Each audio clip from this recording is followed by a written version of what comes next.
نحمده ونصلي على رسوله الكريم اما بعد فاعوذ بالله من الشيطان الرجيم بسم الله الرحمن الرحيم ويقولون طاعة فإذا برزوا من عندك بيت طائفة منهم غير الذي تقول والله يكتب ما يبيتون فأعرض عنهم وتوكل على الله وكفى بالله وكيلا افلا يتدبرون القرآن ولو كان من عند غير الله لوجدوا فيه اختلافا كثيرا وإذا جاءهم أمر من الأمن أو الخوف أذاعوا به ولو ردوه إلى الرسول وإلى أولي الأمر منهم لعلمه الذين يستنبطونه منهم ولولا فضل الله عليكم ورحمته لاتبعتم الشيطان إلا قليلا فقاتل في سبيل الله لا تكلف إلا نفسك وحرز المؤمنين عسى الله أن يكف بأس الذين كفروا والله أشد بأسا وأشد تنكيلا صدق الله العظيم۔ آپ نے دیکھا کہ منافقین کا بیان جو ہے بہت ساری پیچھے ایک دو دنوں سے ان آیات میں چل رہا ہے کہ منافقین کا رویہ کیا تھا اور کس کس طرح کے ہتھ کنڈے اور چالیں وہ استعمال کرتے تھے۔ منافقت ایک بہت بڑا روگ ہے جس سے بچنا بہت ضروری ہے، اور یہ ہر انسان میں چاہتے ہوئے یا نہ چاہتے ہوئے اس کا کچھ نہ کچھ حصہ آ جاتا ہے۔ نبی صلی اللہ علیہ وسلم سے پوچھا گیا کہ یا رسول اللہ صلی اللہ علیہ وسلم منافق کی نشانیاں کیا ہیں؟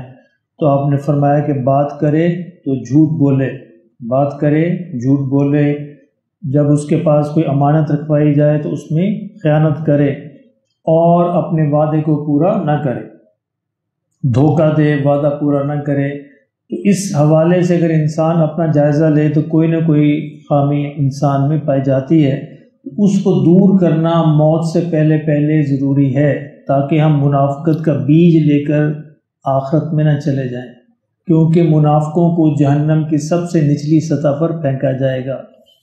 اور یہ عام ہے، ہم نے دیکھا مسجد کے اندر، میں نے دیکھا کہ دو شخصوں کی بات کوئی اونچی ہو جاتی ہے، فرض کریں کہ آصف صاحب کی کسی سے بات ہو گئی تو ایک شخص آئے گا، آصف صاحب کھڑے ہوں گے تو ان کے کان میں ان کی حمایت کرے گا، دوسرے صاحب کھڑے ہوں گے ان کے کان میں ان کی حمایت کرے گا۔ یہ بڑی خوبصورت مثال ہے منافقت بھی۔ آپ کو جو بات حق لگتی ہے وہ کہیں، آصف حق پہ لگتا ہے آصف کو کہیں، چودھری صاحب حق پہ لگتے ہیں چودھری صاحب، اور اچھے طریقے سے کہیں، یہ نہیں کہ منہ پہ چپیٹ مارے، اچھے طریقے سے آسن طریقے سے کہیں۔ لیکن یہ رویہ عام ہے، اس کے سامنے اس کی بات کریں گے، اس کے سامنے اس کی بات کریں گے۔ یہ گھروں کے اندر بھی ایسے ہوتا ہے، ساس بہو کے جھگڑے میں بھی ایسے ہوتا ہے، میاں بیوی کے جھگڑے میں، دوسرے جھگڑوں میں بھی ایسے ہوتا ہے کہ یعنی حق بات کرنے کا حوصلہ جو ہے وہ ہم سے چھن گیا ہے۔ یہی صورتحال پورے معاشرے کی ہے، تو اللہ ہمیں اس کی سمجھ نصیب فرمائے۔ فرمایا وَيَقُولُونَ، یہ لوگ کہتے ہیں، طاعتن، منافقوں کی بات ہو رہی ہے، وَيَقُولُونَ طاعتن، بظاہر یہ کہتے ہیں کہ ہم تو آپ کی اطاعت کرتے ہیں، ہم تو آپ کی بات کو مانتے ہیں۔ فَإِذَا بَرَزُوا مِنْ عِنْدِكَ، اور جب آپ سے الگ ہوتے ہیں، علیحدہ ہو جاتے ہیں، دور جاتے ہیں، بَيَّتَ طَائِفَةٌ مِّنْهُمْ، تو ان میں سے ایک گروہ راتوں کو چھپ چھپ کر مشورے کرتے ہیں۔ بیت کا مطلب ہوتا ہے رات کو چھپ چھپ کر یا علیحدگی میں، تنہائی میں مشورے کرنا۔ اور اسے کیا مشورے کرتے ہیں؟ غیر الذی تقول، پھر اس میں وہ باتیں کرتے ہیں جو آپ نے نہیں کہی ہوتی، وہ باتیں کرتے ہیں جو آپ کے سامنے انہوں نے نہیں کہی ہوتی، پھر اس کے بالکل الٹ بات کرتے ہیں جو آپ کے سامنے بات کر کے آئے ہوتے ہیں۔ اللہ نے فرمایا کہ یہ کر لیں، واللہ یکتب ما یبیتون، اللہ جو بھی بات یہ کرتے ہیں تنہائی میں، علیحدگی میں، اللہ اس کو لکھ لیتا ہے۔ یعنی اللہ کے فرشتے اس کو لکھ رہے ہیں، کوئی ایک لفظ، کوئی ایک نقطہ بھی اس سے نہیں چھوٹے گا۔ جتنی مرضی باتیں کر لیں، راتوں کو مشورے کریں، دن کو مشورے کریں، علیحدگی میں کریں، تنہائی میں کریں، واللہ یکتب، اللہ کے فرشتے اس کو لکھ لیتے ہیں۔ فَأَعْرِضْ عَنْهُمْ، لیکن فرمایا کہ اے نبی صلی اللہ علیہ وسلم ان سب باتوں کے باوجود آپ ان سے اعراض کریں، یعنی آپ ان سے الجھیں نہیں۔ اعراض کا مطلب ہوتا ہے الجھنا نہیں، جھگڑا نہیں کرنا، الجھنا نہیں، بالکل باوقار طریقے سے الگ ہو جانا، چھوڑ دینا، خاموشی اختیار کر لینا، اور اس کو ان کے حال پہ چھوڑ دینا۔ وتوکل علی اللہ، اور اپنے معاملات میں اللہ پر بھروسہ کیجئے، وکفا باللہ وکیلا، اللہ ہی سب سے بہتر وکیل، مددگار اور سازگار ہے۔ یہ اصل میں تو نبی صلی اللہ علیہ وسلم سے بات ہو رہی ہے، سنایا کس کو جا رہا ہے؟ ہمیں سنایا جا رہا ہے کہ ہم نے اس پر عمل کرنا ہے۔ کوئی ایسا موقع پیش آ جائے، وَأَعْرِضْ عَنِ الْجَاهِلِينَ، تو جاہلین سے اعراض کیجئے، ان سے الگ ہو جائیے، بحث نہ کیجئے، خاموشی اختیار کیجئے، اپنا راستہ الگ کر لیجئے اور ان کو ان کے حال پر چھوڑ دیجئے۔ اب دیکھتے کہ بعض لوگ بحث برائے بحث کرتے ہیں، کوئی مقصد نہیں ہوتا، مقصد یہ ہوتا ہے کہ اپنا آپ جتانا، کہ میں بھی موجود ہوں، اپنا آپ دکھانا، تو وہ بحث جب برائے، جو یہ اس کو اللہ کے رسول صلی اللہ علیہ وسلم سخت ناپسند کیا ہے۔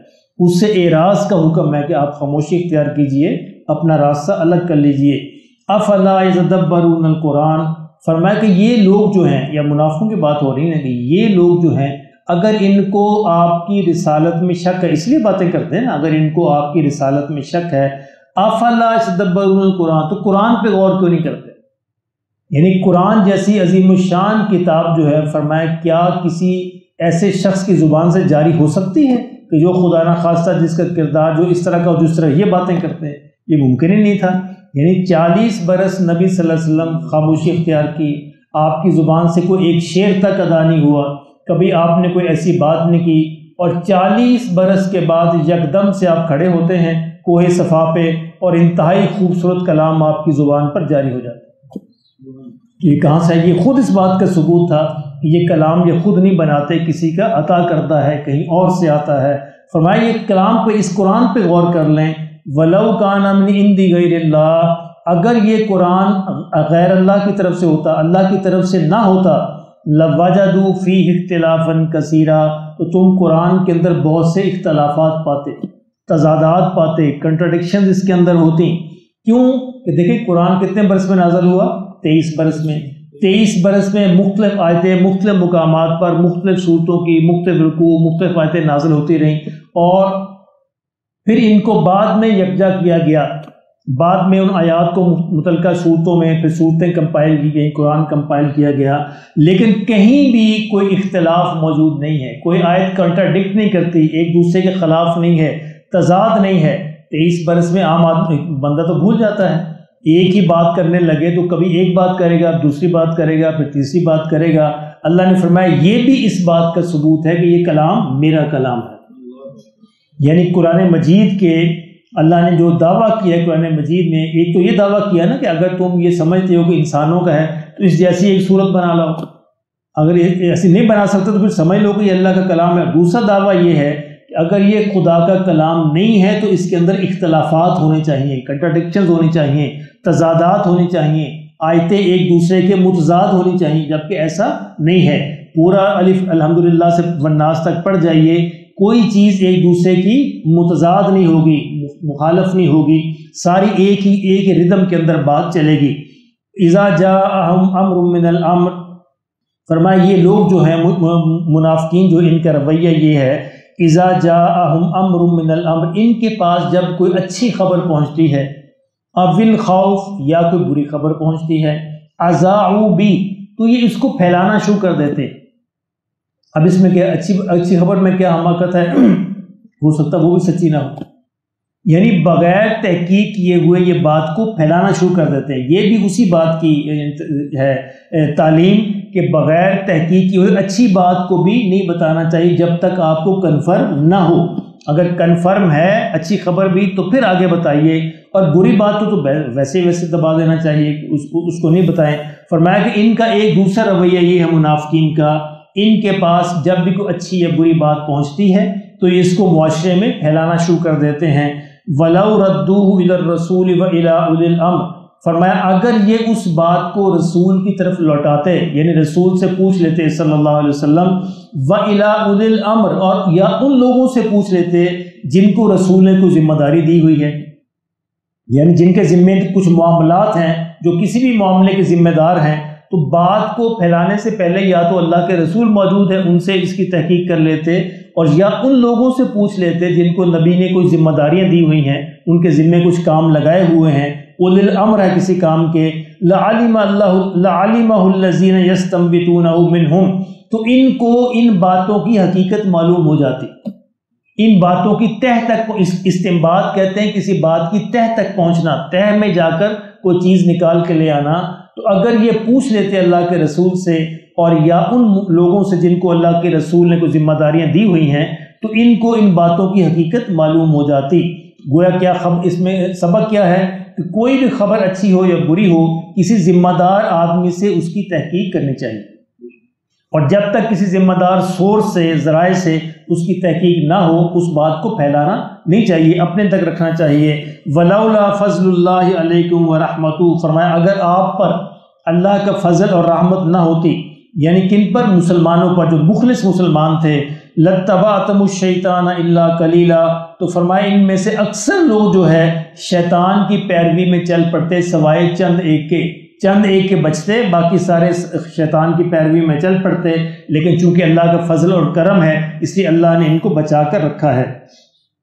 فَقَاتِلْ فِي سَبِيلِ اللَّهِ، فرمایا کہ اے رسول آپ ان سے اللہ کے راستے میں جہاد کیجئے. لَا تُكَلَّفُ إِلَّا نَفْسَكَ، آپ اپنے ذمہ دار ہیں، کسی اور کے ذمہ دار نہیں ہیں. اس کا ایک پس منظر ہے کہ جب غزوہ احد ہوا، اس آیت کا پس منظر یہ ہے، غزوہ احد ہوا تو ابو سفیان نے جو اس وقت تک مسلمان نہیں ہوئے تھے، انہوں نے چیلنج دیا کہ ہم پھر اگلے مہینے جو ہے نا ہم پھر آئیں گے لڑنے کے لیے. تو نبی صلی اللہ علیہ وسلم نے شوال میں غزوہ احد ہوا تو ذیقعد کے مہینے میں حضور صلی اللہ علیہ وسلم نے کہا کہ چلو ہم نکلتے ہیں دوبارہ اور ہم ان کا سامنا کرتے ہیں، مشرکین مکہ کا. تو اس وقت بہت سارے لوگوں نے تردد کیا، یعنی سستی اختیار کی. تو اللہ نے فرمایا نبی صلی اللہ علیہ وسلم سے کہ آپ خود اپنے ذمہ دار ہیں، کوئی نہیں نکلتا نہ نکلے، آپ نکلیں، چاہے تنہا نکلیں، ہر بندہ اپنا ذمہ دار ہے. کوئی نہیں پورا کرتا تو اللہ اس سے پوچھ لے گا. فقاتل فی سبیل اللہ، اللہ کے راستے میں جہاد کرو. لا تکلف الا نفسک، آپ صرف اپنی جان کے ذمہ دار ہیں. اس سے یہ معلوم ہوا کہ ہمارے ذمے بھی اپنی جان ہے. سب سے پہلے ہمارے ذمے اپنی جان ہے. اپنے آپ کو جہنم کی آگ سے بچاؤ. قرآن اور بھی جگہ کہتا ہے نا اپنے آپ کو جہنم کی آگ سے بچاؤ. اپنی جان سب سے پہلے ذمے ہے. اس کے بعد دوسروں کو سمجھانا ہے. دوسروں کو سمجھانا ہمارے ذمے ہے، ان کو منوانا ہمارے ذمے نہیں ہے. یہ نبی کے ذمے بھی نہیں ہے. یہی غلطی ہم سے ہوتی ہے، ہم چاہتے ہیں دوسروں سے منوا لیں. زبر سے مانتے کیوں نہیں ہماری بات؟ نہیں ماننا ہمارے ذمے، منوانا ہمارے ذمے نہیں ہے. ہمارے ذمے بات کا پہنچا دینا ہے، اچھے طریقے سے، آسان طریقے سے بات کا پہنچا دینا. ان سے منوانا ہمارے ذمے نہیں ہے، یہ نبی کے ذمے بھی نہیں تھا. فرمایا کہ آپ کے ذمے نہیں ہے، آپ کا اپنی جان آپ کے ذمے ہے. وَحَرِّزِ الْمُؤْمِنِينَ، البتہ مومنین کو ترغیب دیتے رہیے. یہی ہمارے ہے کہ بات پہنچاتے رہیے، بات سمجھاتے رہیے، لوگوں کو ترغیب دیتے رہیے، لیکن ڈنڈا اٹھا کر ان کو منوانا ہمارے ذمے نہیں ہے. ہمارے معاشرے میں پچھلے 40 سال سے جو فساد پھیلا ہے وہ اسی کانسیپٹ سے پھیلا ہے. اگر لوگ نہیں مانتے تو ڈنڈا اٹھا کے چلو لوگوں کو منواؤ. یہیں سے غلطی پھیلی ہے. جماعتیں بناؤ، جتھے بناؤ، گروہ بناؤ اور لوگوں کو جا کے سمجھاؤ، منواؤ. نہیں مانتے تو ڈنڈے سے منواؤ. یہ بنیادی غلطی ہے. وہ غلطی، وہ ذمہ داری جو نبی کی بھی نہیں تھی، ان جماعتوں نے، ان گروہوں نے انسانوں کے ذمہ لگا دی. معاشرے میں فساد پھیل گیا. اللہ ہمارے حال پہ رحم فرمائے. فرمایا البتہ آپ وحرز المؤمنین، مومنین کو ترغیب دیتے رہیے، بات پہنچاتے رہیے. عسى اللہ ان یکف، فرمایا کہ یہ عین ممکن ہے کہ اللہ کافروں کے ہاتھ کو روک دے. وہ لڑنے میں آئی نہ تو ہوا ہی ایسے. نبی صلی اللہ علیہ وسلم کے ساتھ صرف 70 لوگ نکلے، یعنی ذیقعد میں حضور کے ساتھ صرف 70 لوگ نکلے. حضور صلی اللہ علیہ وسلم بدر کے میدان کی طرف چلے، وہاں پہ ٹھہرے اور کفار کو اللہ نے آنے کا حوصلہ ہی نہیں دی. ان کے دل کے 70 لوگوں کا روک ڈال دیا. اندازہ فرمائیں، اللہ نے فرمایا عسى اللہ ان یکف، عین ممکن ہے کہ اللہ جو ان کے ہاتھوں کو روک دے، ان کے قدموں کو روک دے اور وہ تمہارے مقابلے میں نہ آئیں. بأس الذین کفروا، عین ممکن ہے وہ تمہارے مقابلہ نہ کریں. کیوں؟ واللہ اشد بأسا، کہ اللہ جو ہے وہ سب سے زیادہ سخت ہے اس معاملے میں. اللہ کی پاور، اللہ کی قوت، اللہ کی طاقت ان سے بھی زیادہ سخت ہے، کفار سے بھی. واشد تنکیلا، اور اللہ سب سے بڑھ کر جو ہے وہ اللہ بدلہ لینے والا ہے، اور سب سے بڑھ کر جو ہے اللہ ان کو پوچھنے والا ہے. تو جب اللہ تمہارے پاس ہے تو تم چاہے فرد واحد ہو تو وہ تمہارے مقابلے میں نہیں آئیں گے. اللہ ہمیں اس کی سمجھ نصیب کرے.